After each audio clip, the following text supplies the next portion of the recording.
bakalan meninggal. Iya, tinggal kita mah tinggal nunggu antrian doang. Ya bisa jadikan Bang Mani duluan kita pada pelajaran. Jangan tunggu antrian. Soalnya tanda-tanda udah banyak kan. Tadi ngomongin mereka. Bangen. Bisa juga tuh katanya. Belakangan ya. Bisa duluan gitu. Kalau Ustadz dan Bang Joni duluan, Iya, kan iya. ada yang kukusin.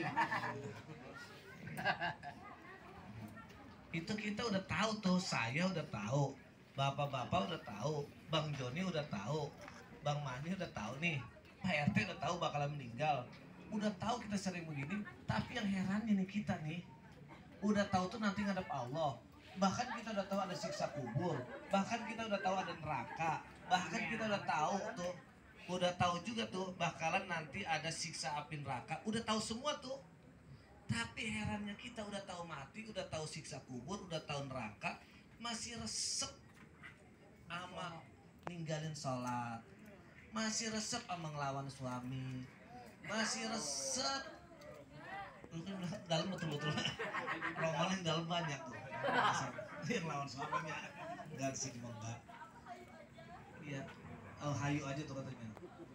Kita masih resep bohongin orang, kita masih resep nyakitin orang, kita masih resep ngomongin orang, nggak sadar kita juga banyak dosa. Nah kalau tahu kita bakalan mati, udahlah, ayo sama-sama kita mau sholat, ibadah dan sebagainya. Ngapain kan? Emang kita udah kebal dari siksaan kubur? Emangnya kita udah kebal dari siksa neraka? Emangnya kita udah siap menghadapi sakratul maut yang sakit begitu banget tuh? Kalau udah siap, silakan gak sholat, silakan gak puasa Ramadan, silakan gak melaksanakan ibadah kalau udah kuat. Tapi kalau belum kuat mah ayo, bareng-bareng ini malah diri sendiri.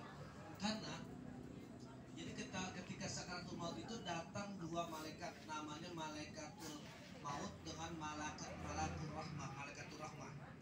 Jadi dua malaikat ini datang itu malaikatul maut, datang itu malaikatul rahmah, datang itu. Maka lihat ya, orang yang sakaratul maut nggak bakalan dia miring ke kanan, miring ke kiri, pandangannya polos ke depan, karena sejauh dia memandang dia melihat malaikatul maut, dia melihat malaikatul rahmah. Makanya ketika orang sakaratul maut itu orang-orang yang lagi nangis kalau bisa jauhin, jangan deketin orang yang nangis tuh, deketin. Yang diharusin apa? Talkinin. Kalau dia minta minum jangan dikasih, udah talkinin aja, sampai dia tapi jangan buru-buru, jadi kencengin juga, jadi paksa-paksa juga.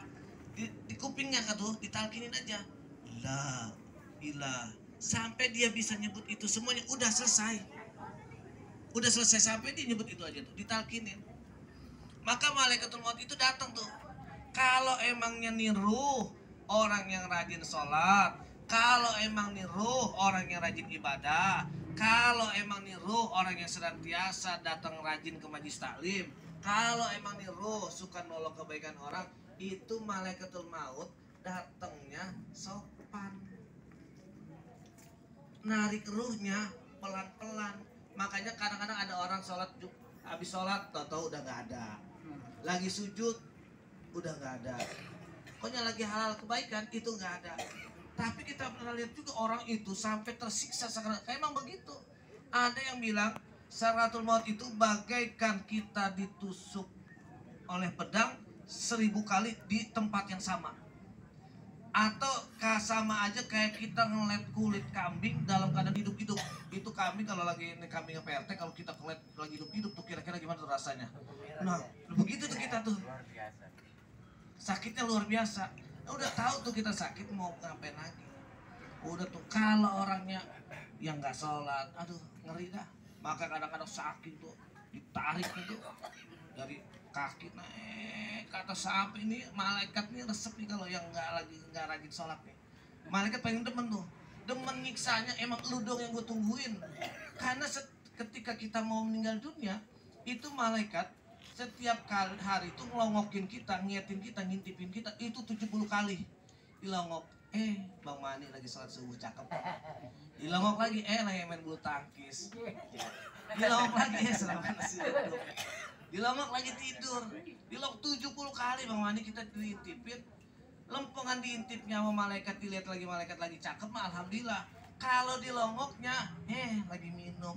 Kalau dilongok lagi main judi. Kalau dilongok lagi main wadon.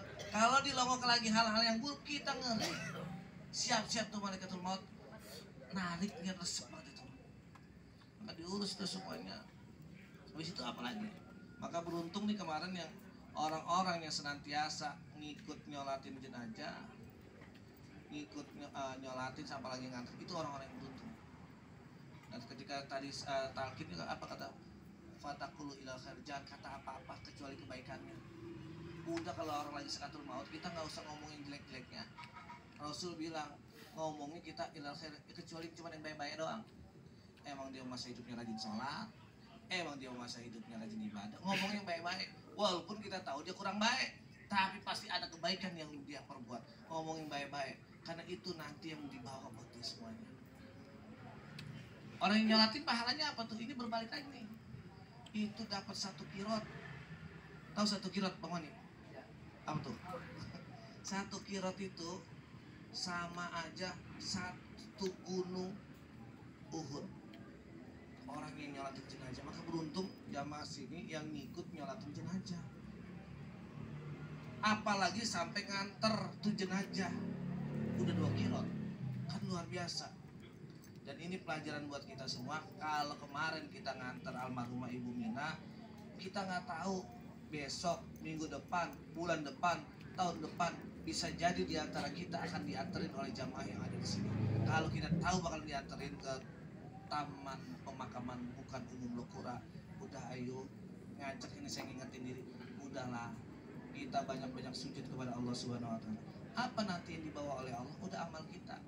Nah kita kan ini numpuk-numpuk amal nih, yang rajin sholat nih, rajin ibadah nih, Bang Joni numpuk amalnya, Bang Ucup numpuk amalnya semuanya. Tapi kata Ibnu Hajar Asqalani dalam kitab Ibnu Selibat itu dikata sitatun ayatu bitul amal. Ada 6 perkara yang merusak kita punya amal. Amal yang kita tutup ini tumpuk-tumpuk kita simpan. Pokoknya kita lakukan, kita kerjain Bang Joni. Bang Joni sholat, puasa, baca Quran, zikiran, baca roti dan lain sebagainya. Itu kita tumpuk-tumpuk tuh. Tapi amal itu rusak. Lantaran apa? Lantaran 6 perkara. Maka sitatun asya tuh betul amal. Yang pertama amal itu yang rusak kenapa? Al istighalu bi uyubil khalqi. Apa itu? Seneng nyari kesalahan orang lain. Paling demen nyari kekurangan orang lain. Paling resep nyari aib orang lain. Ya, gua mau udah tahu lagunya dia. Emang dia yang tukang main judi dia. Ya, gua mau udah tahu lagunya dia. Itu kalau nyari kesalahan orang lain, nyari aib orang lain, nyari banyak kejelekan keburukan orang lain, paling pinter tuh. Yang gitu tuh merusak dia punya amal. Dia nggak sadar diri dia juga banyak kekurangan. Dia nggak sadar diri dia juga banyak aib.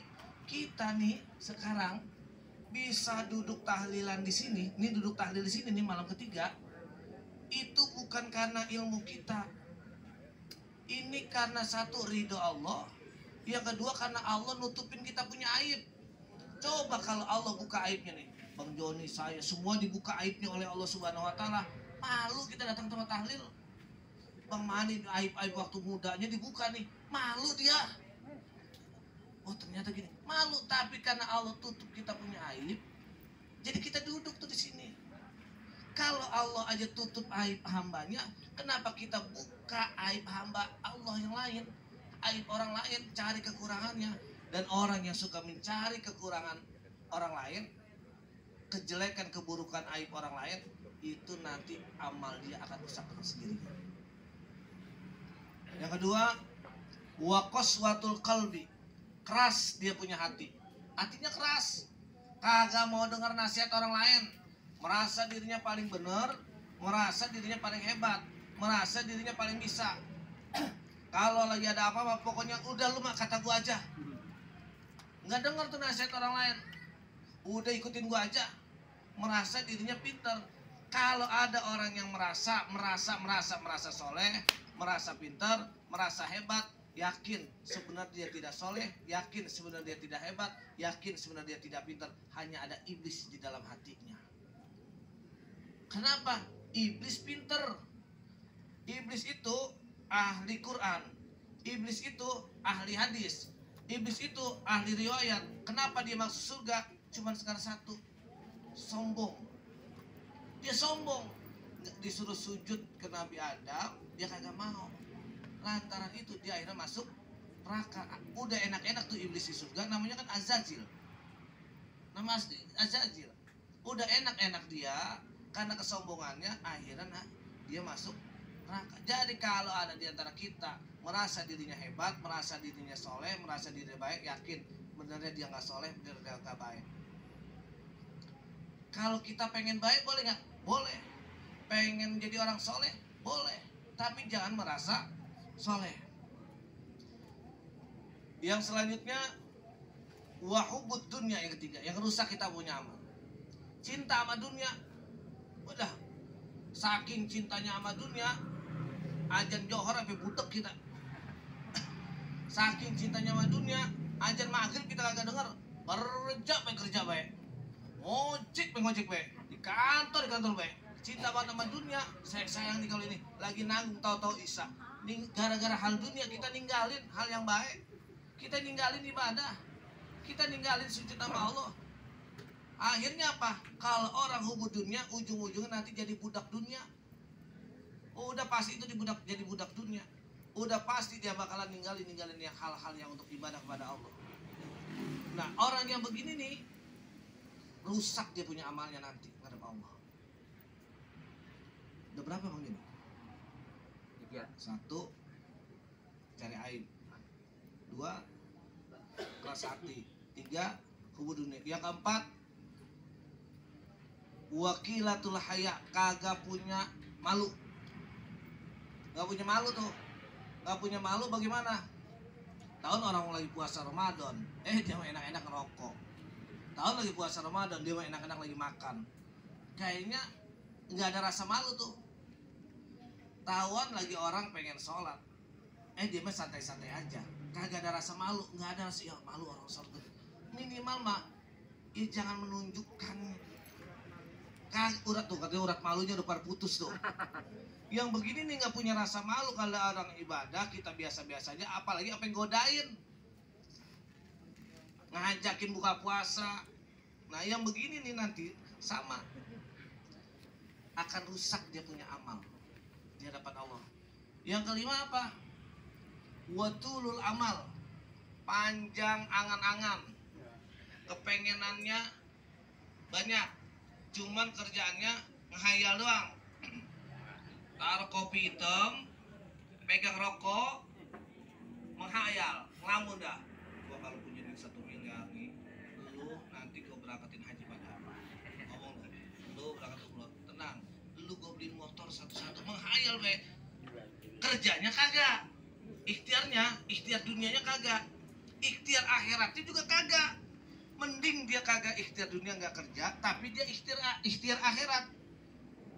Dia minta sholat malam sama Allah, dia sujud sama Allah, dia baca Quran, apa semuanya ada ikhtiarnya, itu namanya ikhtiar akhiratnya. Pakai doa, masih mending. Ini kagak sholat, kagak ibadah, kagak kerja, apa menghayal dong tiap hari.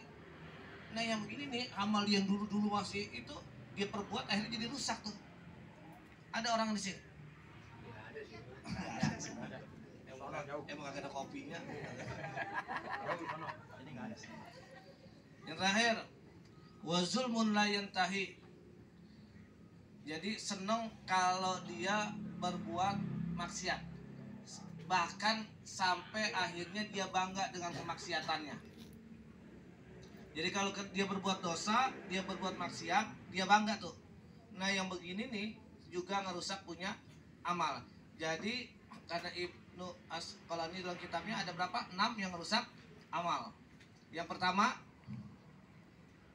senang mencari kekurangan, kesalahan orang lain. Yang kedua, keras dia punya hati. Yang ketiga, cinta dunia. Yang keempat, nggak punya rasa malu. Yang kelima, panjang angan. Yang keenam, seneng bangga dengan dosa yang dia lakukan. Nah yang begini nih nanti ngerusak kita punya amal.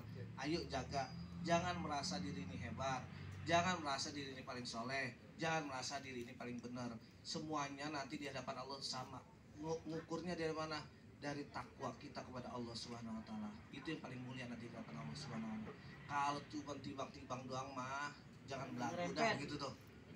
Ya, jangan belagu, pokoknya kita mah bakalan mati, udah nggak usah belagu-belagu, udah pasti bakalan mati, mau ngapain lagi kita, ya minimal imbangin lah, jangan sampai kita nggak ngelakuin kebaikan sama sekali. Mudah-mudahan manfaat. Amin. Akhir kalam, doa dulu ya.